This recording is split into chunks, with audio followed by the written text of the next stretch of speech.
Баршаңызға сәлем, сіздерменен Динара. Сіздермен бүгін жидектер қосылған творожный пирогымыздың рецептімен бөлісем. Онға қопсытқышымызды араластырып алып, үстінен тоңазытқыштан шыққан мұздай сармайымызды үккіштен өткіземіз.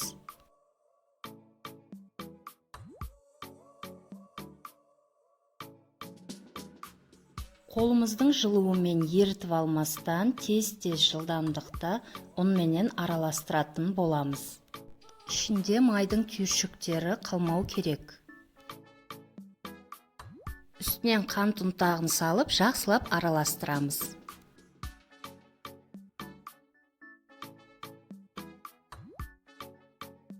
Бір жұмыртқамызды салып, қамыр илейтін боламыз. Қатты езвестен тек бір-біріне біріктіреміз. Қамыр дайын, 1 сағатқа пленка пакетке салып, холодильникке жібереміз. Салмасын дайындайтын боламыз. Творогқа қант, жұмыртқа, қаймақ салып, блендерменен езіп шығамыз.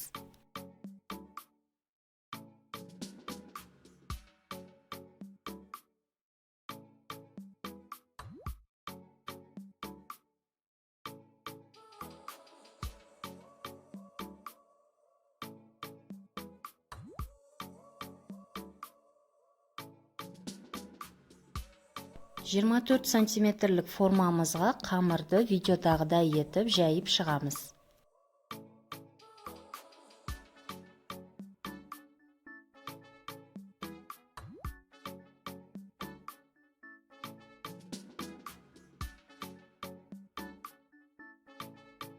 Дайын салмамызды құйып, үстін жидектерменен әсемдейтін боламыз.